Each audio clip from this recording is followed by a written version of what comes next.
ETF index mutual funds నేర్చుకుని stock మార్కెట్లో రాణించాలనుకుంటున్నారా? వెంటనే ఈ నెంబర్కి కాల్ చేయండి. Hi viewers, India's largest digital media network Suman టీవీకి స్వాగతం. ప్రస్తుతం మనతో ఉన్నారు motivational speaker and language trainer Vijaya Bangaru అమ్మ. అమ్మ నమస్తే అమ్మ. నమస్తే రావి గారు. అమ్మ, మామూలుగా ఒక్కొక్కరి చూపు ఒక్కొక్కలాగా ఉంటుందమ్మా. దిష్టి తీస్తూ ఉంటుంది తల్లి మామూలుగా పిల్లలకి, అవును. ఎవరి చూపు పడకూడదు. పడకూడదు. కాకపోతే ఇప్పుడు ఏమైపోయిందంటే అమ్మ, అబ్బాయిల చూపు అమ్మాయిల దగ్గరకు వచ్చేసరికి డిఫరెంట్ గా ఉంటుంది. అందరినీ అనము, అలా దృష్టితో చూసే అబ్బాయిల చూసేవాళ్ళం. దగ్గర అవును. అమ్మాయిలు ఎలా జాగ్రత్తగా ఉండాలి, వాళ్ళని ఎలా కనిపెట్టి ఇది మంచి చూపు కాదు మనల్ని చూసే పద్ధతి అని కొందరు ఇంట్లో కూడా సఫర్ అవుతూ ఉంటారమ్మా. అవును. ముఖ్యంగా కొంచెం మైండ్ సెట్ కొంచెం ఉన్నవాళ్ళు, సరిగ్గా లేని ఆడపిల్లల ఇళ్లలో మామలని, బాబాయిలని, అవును. అన్నలని, తాతయ్యలని. So Correct. అది పేరెంట్స్ కూడా వీళ్ళ చూపు మన పిల్లల మీద ఇలా ఉంది అని పేరెంట్స్ ఎలా జాగ్రత్తగా ఉండాలి, కొంచెం ఊహ తెలిసిన ఆడపిల్లలు కానీ టీనేజ్ పిల్లలు కానీ ఎవరైనా అమ్మాయిలు ఎలా జాగ్రత్తగా ఉండాలి? మీరు మంచి ఇది అడిగారండి. మీరు అన్నట్టుగా నిజంగానే అంటే ఆ, ఒక అబ్బాయి ఒక అమ్మాయిని చూసే విధానంలోనే అమ్మాయికి తెలిసిపోవాలన్నమాట. అది. అంటే జనరల్ గా మామూలుగా ఎంతమంది రోడ్డు మీద వెళ్తుంటారు, ఇలా చూస్తాం వెళ్ళిపోతాం. ఒక అబ్బాయి అమ్మాయిలని పర్టికులర్ గా అంటే అలా చూసినప్పుడు అంటే మీరు అన్నట్టుగా డైరెక్ట్ గా మీద పడి రేప్ చేస్తేనే రేప్ చేసినట్టు కళ్ళతో. కాదండి. ఆ, మాటలు అంటేనే రేప్ చేసినట్టు కాదు. మీ correct అమ్మా. చర్యల ద్వారా కూడా ఒక అమ్మాయిని మీరు హట్ చేస్తే అది కూడా ఒక రకంగా మీరు రేప్ చేసినట్టే నిజమే కదమ్మా, ఎక్కడ కదా? పడితే అక్కడ ఎంత చూస్తూ. అంతే కదా. ఇప్పుడు బస్ స్టాప్లలో నుండి బస్సుల కోసం చాలా మంది అమ్మాయిలు వెయిట్ చేస్తూ ఉంటారు. ఉమ్. కొంతమంది బ్యాచ్, కొంతమంది మగవాళ్ళు, మళ్ళీ నేను చెప్తాను, కొంతమంది మగవాళ్ళు ఈ అమ్మాయిలను ఇబ్బంది పెట్టాలనే ఉద్దేశంతోనే బస్ స్టాప్లలో Yes, ఉండే వాళ్ళని నేను correct. చూసా తెలుసా. ఇప్పుడు ఒక బస్సు వస్తుందండి, ఒక ఉమ్. బస్సు వస్తే బస్ జనరల్ గా ఇటువైపే చూస్తారు, ఎవరైనా మీరైనా నేనైనా ఎవరైనా కదా. అక్కడ ఏం చేస్తారంటే కావాలని ఆ మగ పిల్లలు అక్కడికి వచ్చి నిల్చుంటారు. ఇంకా ఓని నిల్చున్న వాళ్ళు ఊరుకుంటారా, ఒక రకమైన సైగలు చేయడము. ఇంకా నేను కొంతమందిని చూశాను రాధగారు, నేను కెమెరా ముందు చెప్పాలా గుర్తు నాకైతే తెలీదు. అంటే వాళ్ళ ప్రైవేట్ పార్ట్స్ కూడా చూసిన సంఘటనలు ఉన్నాయన్నమాట. ఏం చేయాలో అర్థం కాదు వాళ్ళు. ఎవరికి చెప్పుకోవాలో అర్థం కాదు. ఒక రకమైన సైగలు చేస్తారు. ఆ, అసలు వాళ్ళను అంటే వాళ్ళ చర్యల ద్వారా కూడా ఇది చేస్తారు. అంటే నేను పబ్లిక్ లో ఉన్నాను, ఈ ఉమ్. పని చెయ్యకూడదు అని. అంటే బాగా చదువుకున్న వాళ్ళండి. పోనీ పిచ్చి కొడుకు వాడేవాడో వాడు తెలియదు అంటే పోనీ పిచ్చోడు అనుకో.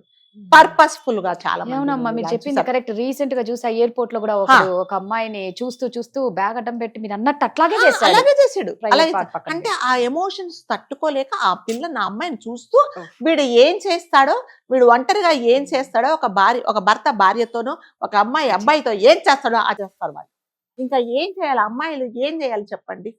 ఎక్కడ ఉండాలి? బస్ స్టాప్లలో ఉంటే ఇదే టార్చరు, ఎక్కడన్నా స్కూళ్ళల్లో ఉంటే ఇదే టార్చరు, మరి ఎక్కడైనా స్కూల్ అదేంటి కాలేజీలలో ఇదే టార్చరు. అంటే అమ్మాయిలను మీరంటే ఎలా తట్టుకోవాలి అంటే, ఎలా తట్టుకోవాలంటే అక్కడి నుంచి అంటారు కదా, దుష్టులకు దూరంగా ఉండడం. ఎక్కడ ఉంటారంటే దుష్టులకు దూరంగా? బస్ స్టాప్ లో. మరి బస్ ఎక్కొద్దా? పని చేసుకోవద్దా అమ్మాయిలు? ఎక్కడికి వెళ్ళకూడదా? మరి ఎక్కడ ఉండాలి? ఇంకా బస్సులు ఎక్కిన తర్వాత ఇంకా అదొక రకమైన టార్చర్. కండక్టర్లు కూడా అలాగే తయారయ్యారండి. కావాలని రావడము, అమ్మాయిలను ఇలా అంటే ముట్టుకోవడము, ఇంకా వాళ్ళను కావాలని ఇలా టచ్ చేసి ఇంకా ఏమిటో చేయడము. కొంతమంది ప్యాసింజర్స్ కూడా అలాగే తయారైపోయారండి. అంటే ఇదంతా ఒక రకమైన టార్చర్ అని నేను మళ్ళీ ఇందాక చెప్పినట్టుగా మీరు మనుషుల మీద పడి రేప్ చేయనక్కర్లేదండి. ఇలాంటి చర్యలు చేసినా కూడా చాలా తప్పు.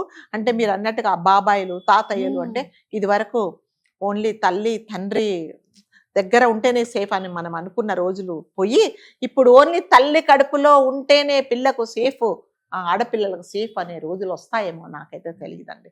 అంటే చిన్న పిల్లలకు కూడా వాళ్ళ ఇంట్లో సొంత అన్న దగ్గర వదిలిపెట్టాలంటే భయం, తాతయ్య దగ్గర వదిలిపెట్టాలంటే భయం. మొన్న చూసాం బంజారా హిల్స్ లో ఒకతను ఆ అమ్మాయిని, చిన్న అమ్మాయిని, 12 ఏళ్ల 13 ఏళ్ల అమ్మాయిని 3 సంవత్సరాల నుంచి అతను రేప్ చేస్తున్నాడట. అతని వయసు ఏంటి, ఆ అమ్మాయి వయసు ఏంటంటే అంటే తప్పించుకొని తిరగలేనంత పరిస్థితి కూడా వస్తుంది కొంతమందికి. ఎక్కడికి వెళ్ళలేరు, ఎక్కడ ఉండాలో తెలియదు, ఎవరికి వెళ్ళి చెప్పాలో చెప్పలేదు.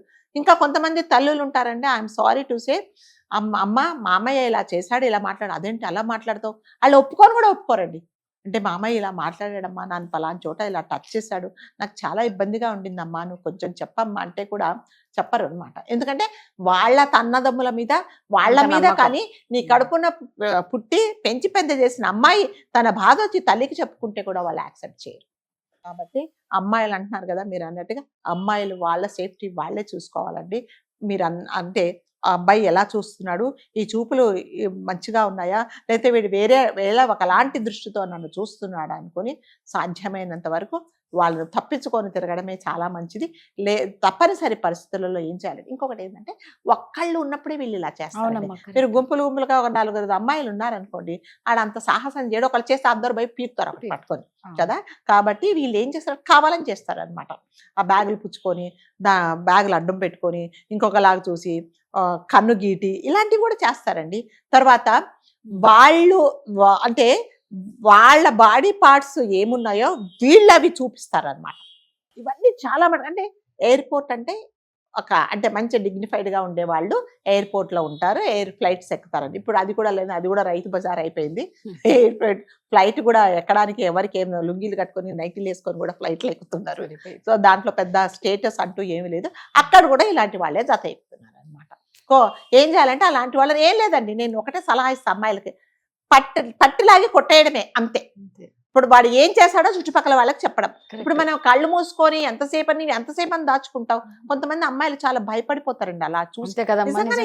ఏం చెప్పాలో తెలియదు, ఎవరికి చెప్పాలో తెలియదు, అసలు ఎలా చెప్పాలో తెలియదు. నేను ఒక చిన్న ఇన్సిడెంట్ చెప్తాను. మా అమ్మాయికి నేను when she was in 7th class తన స్కూల్ వదిలి పెడదామని, ఆ రోజు నాకు క్యాబ్ రాలేదు, సారీ ఆటో రాలేదు. తనను నేను వేరే ఆటో తీసుకెళ్దామని నేను తీసుకెళ్తున్నానండి. ఒక 10 years ago వెళ్తూ ఉంటే ఎదురుగుండా చిన్నపిల్లలు జస్ట్ 12 years 13 years ఉంటాయి, 3 కూర్చున్నారు. నేను మా అమ్మాయి అనుకుంటా, అమ్మ చూడమ్మా ఎంత చిన్నపిల్లలు స్కూటర్ మీద వెళ్తున్నారు, ఏమన్నా పడితే ఎట్లా అంటే, ఆ పిల్లలండి వాడు మమ్మల్ని చూసి ఇలా కన్ను కొట్టాడండి. 12 years వాడికి. అంటే మగపిల్లలను తల్లిదండ్రులు ఎలా పెంచుతున్నారు, మేము ఎందుకు నిజంగా చూసాం. ఎలా చూసామంటే పాప మీ పిల్లలు ఇంత స్పీడ్గా వెళ్ళిపోతున్నారు, ఎక్కడ పింద పడిపోతారు, ఎవరికన్నా గుద్దుతారేమో, వీళ్ళకేమవుతుందో అని మేము చూస్తే వాళ్ళు పర్టికులర్గా దగ్గరకు వచ్చి గట్టిగా కేకలేసి ఇలా కన్ను కొట్టేసి వెళ్ళిపోయారు వాళ్ళు. ఇంకేమనాలి చెప్పండి. అంటే మనం ఏమంటాం, పట్టి కొడతామా వాళ్ళను? అంటే వాళ్ళకు ఒక సాడిజం అనమాట. ఇంకా కొంతమంది ఏం చేస్తారంటే, మనం పాపం కామ్గా వెళ్ళిపోతుంటామా, మనం పక్కకు వచ్చేసి గట్టిగా అరిచేస్తారండి. బండిల మీద వచ్చేసి గట్టిగా వచ్చేసి అరిచేసి, అంటే మనం ఏదో ఆలోచించుకుంటాం, మన మూడ్ ఎక్కడో ఉంటుంది, మనం అంటే absence of presence of mind ఉండదు ఒక్కొక్కసారి. అలా అంటే మనం ఎంత డిస్టర్బ్ అయిపోతాం. ఇవన్నీ చాలా మంది మగవాళ్ళు మగ పిల్లలు కూడా చేస్తున్నారండి. సో వీళ్ళందరినీ తప్పించుకోవడం అంటే మీరు అన్నట్టుగా మనల్ని మనం కాపాడుకోవడమే.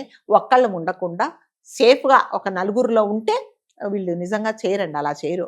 ఇలాంటివన్నీ జరిగేదంటే ఆఫీసులలో కూడా ఇలాగ చేస్తారండి. కావాలని ఆ బాస్ ఏం చేస్తారంటే, బాసో ఎవరైతే హయ్యర్ అథారిటీస్ ఉన్నారో కావాలని అమ్మాయిలను ఈరోజు ఉండాలని చెప్పేసి ఉంచేసి ఏమీ అనరు. కంప్యూటర్లో ఏదో పని చేసుకుంటే దగ్గరకు వచ్చి వెనకరించి చూసుకోవడము, అక్కడ ఏముందో చూడడము, దాని తర్వాత అదొక వంక అనమాట. సో ఇవన్నీ కూడా చాలా మటుకు చాలా మంది సఫర్, కానీ ఏం చేయలేము.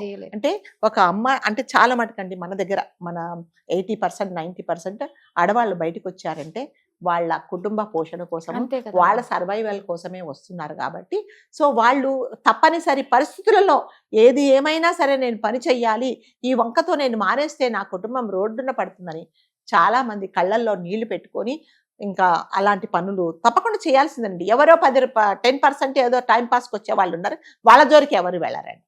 టైం పాస్కి వీళ్ళు ఉద్యోగాలు చేస్తున్నారా, లేకపోతే వీళ్ళు కావాలని అంటే వీళ్ళ కుటుంబ పోషణ కోసం వస్తున్నారని తెలుసుకొని అలాంటి వాళ్ళ జోలికి వెళ్ళరు. ఎందుకంటే వాళ్ళు టైం పాస్కి వస్తారు, కొట్టేసి నీ ఉద్యోగం ఏంటి నువ్వేంటని వెళ్ళిపోయి ఆడవాళ్ళు ఉన్నారు. కానీ వీళ్ళు ఏం చేస్తారంటే ఏం చేయలేరండి, చెప్పుకోలేరు. అంటే నేనేం చేశానండి, కంప్యూటర్లో పని చేస్తున్నది ల్యాప్టాప్ దగ్గర వెనకుంటే నేను గైడ్ చేస్తున్నాను అని చెప్తారు. వాడికి తెలుసు వాడు ఏం చేస్తున్నాడు, కానీ చెప్పడం మాత్రం అలాగే. ఆమె కూడా ఎవరికి ఏం కంప్లైంట్ చేయలేదు. నేను కంప్లైంట్ చేస్తే చెప్పండి, కావాలని అనమాట ఇలా ముందు నుంచి వంగేసి ఆ ల్యాప్టాప్ అదేంటి కీబోర్డ్ పట్టుకొని చాలా మంది అలా చేసే వాళ్ళు కూడా ఉన్నారు, చాలా మంది ఉన్నారు. సో దానికి మనం ఏమి చేయలేదండి. సో మనం రక్షించుకోవాలి అంటే కంపల్సరీగా. కాకపోతే ధైర్యంగా ఉండాలి, కరెక్ట్. ధైర్యంగా మాట్లాడాలి, ధైర్యంగా ఎదుర్కోవాలి. నువ్వు దూరం నిల్చొని మాట్లాడు అనేది మనం కంపల్సరీగా చెప్పాల్సిందేనండి. లేకపోతే వీళ్ళు ఇట్లాగే రెచ్చిపోయేసి మన మీద పడరు, ఏం చేయరు, ఏం ముట్టుకోరు మనను, కానీ వాళ్ళ చర్యల ద్వారా మనల్ని హర్ట్ చేస్తారు. కరెక్ట్ గా చెప్పినారమ్మా. నిజంగా ఇది చాలా మందికి ఎదుర్కొనే సమస్య, సమస్య చాలా ఇది. మంది ఎదుర్కొనే సమస్య.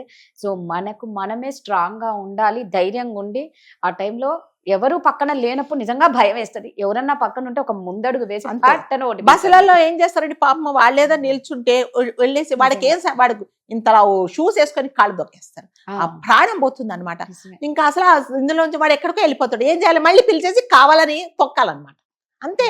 నువ్వు కొట్టక ముందే మనం కొట్టేయాలన్నమాట. అంతే, అప్పుడు అంతే. కానీ ఇది రాదు. నిజమమ్మా, కరెక్ట్ గా చెప్పారు. Thank you.